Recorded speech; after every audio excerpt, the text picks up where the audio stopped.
Приветствую вас, дорогие телезрители! С вами архивы памяти, вечные главы истории ингушского народа.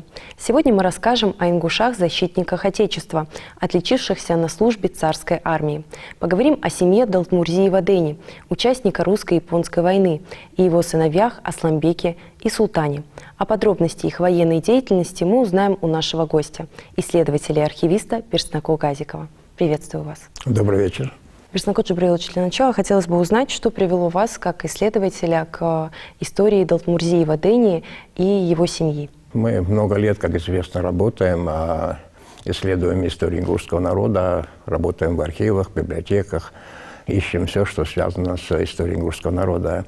И, конечно, когда мы проводили свои поиски, нам неоднократно встречалась фамилия Далтмурзиев. Позже нам стало известно, что был, такой деятель, очень известный, оставивший добрый след, яркий след в истории ингушского народа. Это Дени Далтмурзиев. Из селения, пишут обычно Кескем, это современное селение Инарки. Вот. У Дени Далтмурзиева была большая семья. И вот в этой семье, вся семья, она действительно отличилась своими делами, своими поступками, своей работой, службой. Отметились они на страницах архивных документов, в различных материалах. И, конечно, мы с интересом искали и радовались всегда, когда мы находили что-нибудь, связанное с Далтмурзиевыми. К чему привели ваши поиски? Привели к тому, что, например, когда еще в 1996 году работали в Ставропольском архиве, то мы там обнаружили материалы, связанные с исследованиями ачалузских источников. Это 1925 год. И там серные источники, да? Да, серные источники, ачалузские наши минеральные воды, так сказать. Была одна группа, приехали исследователи. В этой группе был и Сулейман Далтмурзиев. Вот впервые нам это имя попалось здесь. Каждый в этой семье, он заслуживает отдельного разговора, отдельного исследования. Но мы будем говорить только сегодня о том, что мы выявили, какими материалами мы познакомились, которые мы имеем на руках. Дело в том, что само это исследование об этой семье, оно должно быть продолжено. Например, смотрите, мы покажем Дени Далтмурзиев, человек, который участвовал в русско-турецкой и в русско-японской войне. И семья, мы скажем о семье, вот здесь есть, вот эти фотографии, мы взяли их в нашем Ингушском государственном музее, Краеведческом музее. Сыновья вот здесь Султан, Асламбек, Сулейман, Бек-Султан и Измаил. Вот такая же фотография, более общая. Здесь сидит, мать. В центре мать. Мать, дочь Елизавета Дениевна, сестра тех наших сегодняшних героев, так сказать, о которых мы будем говорить. И есть еще также фотография дочь Елизавета Дениевна. О ней информации вы не располагаете? У меня нет информации, но вот эти фотографии... спасибо нашему Краеведческому музею, куда в свое время родственники сдавали эти материалы. И сегодня мы можем их показать. Это Султан, он служил в Ингушском конном полку. К сожалению, погиб. Является таким заслуженным человеком, храбрым воином. Надо сказать, что нам было несложно искать материалы о людях, которые служили. Почему? Потому что есть очень большая, так сказать, коллекция документов, связанная с службой русской императорской армии, поэтому здесь нам было легче. И поэтому мы в этих документах находили различные приказы. По-моему, в 1909 году мы просматривали литературу и материалы какие-то, и обнаружили, что Асламбек, служивший в Пятигорске, одновременно вел занятия в гимназии по гимнастике. Тоже это удивительно было. Интересная подробность. Да, это интересно. Затем, мы просмотрели, конечно, очень большое количество приказов, разных приказов.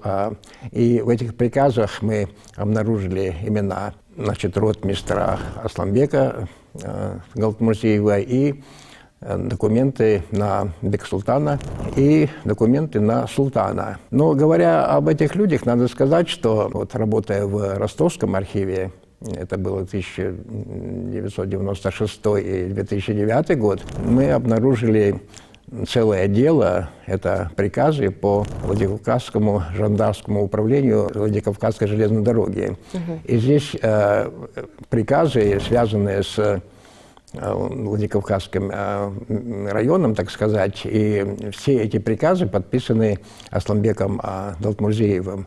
Вот. К сожалению, мы не стали копировать, мы не брали их. А приказы касаются различных сторон жизни. Более того, вот в газете «Терек» за 1917 год мы увидели информацию о том, что Асланбек Далтмурзиев был назначен комендантом Владикавказа. То есть в это тяжелое время он занимал эту должность. Недолгое время, это 17-й год, время бурных событий. Потом, работая, значит, в Государственном архиве Российской Федерации, мы обнаружили дело, связанное с Асланбеком Далтмурзиевым. Я хотел бы зачитать здесь вот. Отдельный корпус жандармов здесь сообщается: соберите совершенно негласно, то есть не сносясь с командиром части, и представьте штаб непродолжительное время, возможно, точные и самые подробные сведения о нравственных качествах и способностях. Это что касается вот нашего героя Асланбека Далтмурзиева. И здесь сказано, что он получил образование, военное образование, знает языки. Тут интересно, характеристика, которую ему дали здесь, вот, и представляет вот в ответ на запрос такой. Подпоручик 84-го пехотного Ширванского, его императорского величества полка Асланбек Далтмурзиев, вероисповедание магометанского, ингуш, нравственности хорошей, усердный службист, у начальства и товарищей пользуется репутацией дельного офицера и хорошего товарища. Долгов не имеет, довольно представительной наружности. Образование получил в Владикавказском реальном училище и в Московском военном, ныне Алексеевском военном училище, которое окончил по первому разряду. Французский, немецкий языки знает в объеме курса военных училищ. Хорошо знает ингушский и чеченский языки и отчасти кумыцкий. Особых причин, вынуждающих его оставить полк, не имеется. То есть он хотел перевестись из своего, значит, Ширванского полка вот, на службу в жандармерию. Но его, в конечном счете, переводят, и он там долгое время служит. Это была сложная должность, потому что работать в жандармерии в это время, когда были общая ситуация, общее положение в России было очень такое смутное, всякие волнения были, и действительно это была трудная служба. И он с ней справлялся хорошо. А как складывалась его дальнейшая судьба?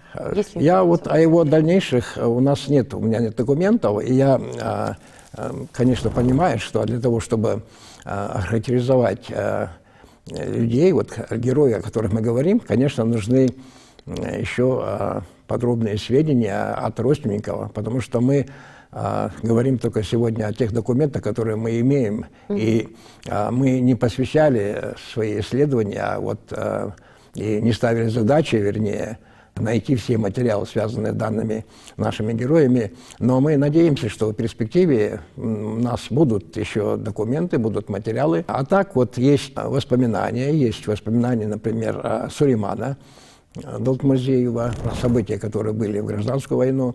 Вот. Есть рассказы домашних, но мне, как исследователю, всегда хочется найти документальные подтверждения, документы, и тогда уже можно будет просто, опираясь на документы, точнее говорить, скажем, там, о биографиях, о жизнедеятельности. Но в Гарфе мы также нашли документы, связанные вот еще с одним нашим героем. Это вот дело 1914 года. Вот Бексултан Далтмурзиев, он просится со своей, значит, службы в Туркестанском саперном полку, он служит, и просится служить там, где служит его брат. Корпус жандарма, он хочет перевестись. Вот эти два дела, вот это то, что у нас удалось достать, вот та информация, которая у нас есть по Асланбеку Дениевичу. Уроженец селения Кескем, Сунжинского отдела Терской области, родился в семье офицера Терской постоянной милиции. Образование получил, как мы сказали, в Владикавказском реальном училище, потом в военном московском училище. С 1905 года он, значит, подпоручик 84-го пехотного Ширванского полка, и в 1912 году переведен в отдельный корпус жандармов. В 1912 года он работает в Владикавказском губернском жандармском управлении железных дорог. Он был репрессирован и расстрелян. Но здесь хотел бы еще отметить, вот у нас есть тоже, вот мы взяли данные о Султанбеке Дениевиче Далтмузееве. Он родился в 1890 году в Кескеме, в семье офицера Терской постоянной милиции, обучался в Владикавказском реальном училище. Военную службу начал вольноопределяющимся в 17-м сибирском запасном батальоне. Участник Первой мировой войны в Ингушском конном полку. С 15 года подпрапорщик за личную храбрость и боевые отличия был награжден Георгиевским крестом всех 4 степеней. Полный георгиевский кавалер. И 17 марта 1917 года за храбрость и боевые отличия, проявленные в июле 1916 года в бою у селения Езрижаны, награжден георгиевским оружием с надписью «За храбрость». Позже он, воевал в частях РКК в составе Первой конной армии Буденного. Был затем арестован, потом, освобожден по личному приказу Буденного. И среди его, заслуг отмечается то, что он написал такое яркое произведение, как «Красный Верден». И он скончался в 1952 году в городе Талды-Курган. Когда мы говорим о наградах его, о георгиевском оружии, этот приказ, о котором мы говорили здесь, о награждении георгиевским оружием поручику конного полка Ингушского султану Далтмурзиеву за то, что в бою 15 июля 1916 года у деревни Езераны, командуя в чине корнета взводом 3-й сотни названного полка, под действительным огнем в конном строю врубился со взводом в ряды германцев, занимавших шоссе, уничтожил их и затем, воодушевляя своих людей, личным примером храбрости атаковал кладбище деревни Езераны и прорвал фронт германского расположения, чем оказал большое влияние на общий успех атаки всей сотни.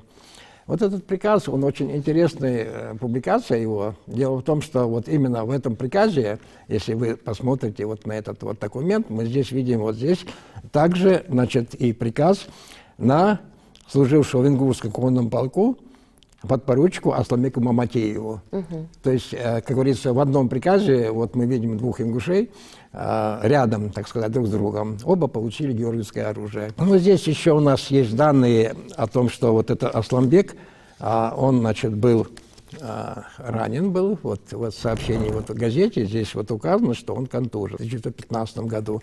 И разбирая архив госпиталей, людей, которые получили ранения в Первой мировой войне, мы также обнаружили картотеку, в которой также отмечен Асламбек Далтмурзиев. Такие у нас краткие сведения о нем. Получается, все сыновья пошли по стопам отца, да, выбрали военный путь.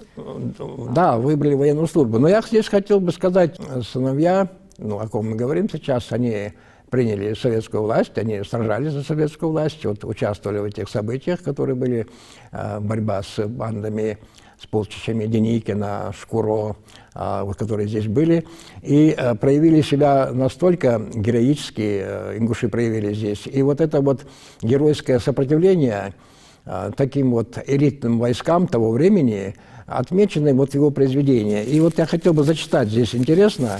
Дело в том, что публикация дана в газете «Сердало», а мы обнаружили эту же публикацию, но уже в сборнике «На подъеме». Это 1927 год, Ростов, в Ростове изданная. И здесь есть моменты, которые я хотел бы зачитать. Смотрите, «Красный Верден», это его публикация. А здесь о напряженности боев, которые были в это время, свидетельствует, смотрите, то, что было под Кескемом, это современное селение Инарки, я видел ожесточенные лица болгарских солдат, идущих на нож. Я сталкивался с свирепыми полками мадьяр, атаки коих бывали безумные. Наконец, мне приходилось наблюдать несокрушимое движение немецких фаланг. Но то, что было под Кескемом, удивляет даже того, кто всю жизнь провел в битвах. Он отмечает, ингуши – народ мужественный и самолюбивый, писал в своих воспоминаниях в походе на Терскую область белогвардейский конник Шкуро. Никогда, ни до, ни после я не встречал столь упорного сопротивления, какое они оказали мне. Это речь идет об ингушах, которые сражались в районе Кескема, то есть Инарков. Здесь это большая публикация, здесь можно было бы, еще ее зачитать. Но дело в том, что, говорит, это воин, кавалер георгиевского оружия, который бывал во многих военных кампаниях и знает, да, ему есть чем сравнивать. О чем он говорит. И действительно, мы в других публикациях, и мы знаем, что Деникин отмечал заслуги ингушей, упорство, смелость, отвага. И в данном случае и сам султан, сам участник, так сказать, сам свидетельствует тоже об этом. Вот известно, что один из его сыновей, Дэйни, да, Далтмурзиева, был врачом военным. Вот есть ли данные об этом? Ну, вот данные, мы говорили о том, что когда он приезжал, вот здесь в 1925 году, когда была эта экспедиция на Новочелуки, на исследование минеральных вод, он принимал участие, мы его в документах увидели здесь впервые. Вот. Затем вот, мы обратились в наш музей, и здесь в музее у нас здесь есть папка, связанная с именем Сулеймана, вот его портрет, и вот там есть воспоминания его, вот документы здесь есть. Но у нас таких более подробных сведений о его работе нет. Надеемся, что мы эти сведения получим в перспективе. А есть ли что-то вот из, вы говорите, воспоминаний, может что-то? Ну, здесь связано вот как раз с установлением советской власти, о том, что здесь была борьба большая, что были отряды Хизира Арсханова, Атаби Картоева, вот, ну, о ожесточенности боев. Ну, здесь я еще хотел бы отметить, что мы говорили, что Асолт Деневич, он погиб, он был, значит, служил в Ингушском полку, но был еще младший брат Измаил. И вот Измаил нам попался, мы когда просматривали значит, вся Москва, справочник 1927 года, и здесь мы видим, что здесь указан Далтмурзиев, Измаил Денеевич, площадь Свердлова, 9-й дом Советов. Значит, как бы он зарегистрирован вот по этому адресу. Но что касается Измаила, здесь вот есть в архиве, вот это в Московском архиве, выявили, но мы, к сожалению, пока еще и не брали на руки. Здесь есть, вот видите, личное дело, это студенты МГУ, первого МГУ, это Московский государственный университет, первый имени Покровского.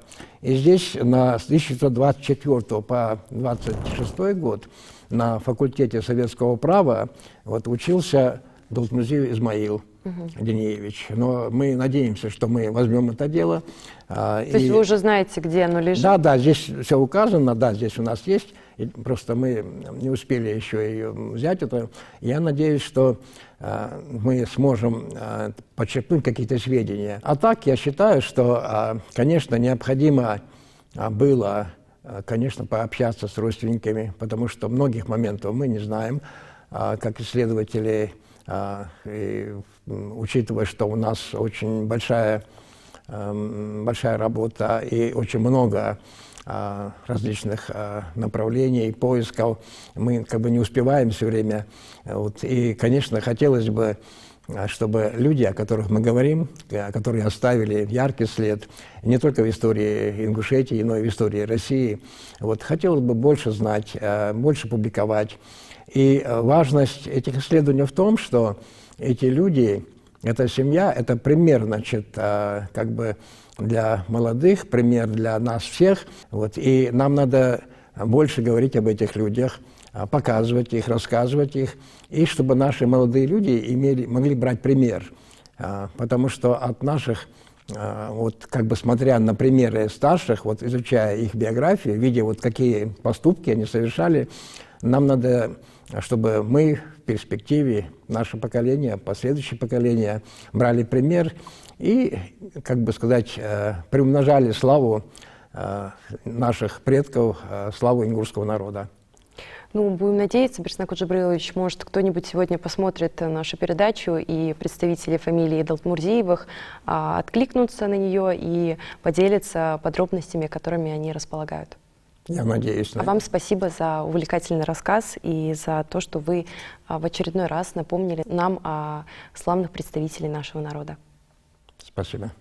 С вами были архивы памяти, вечные главы истории ингушского народа.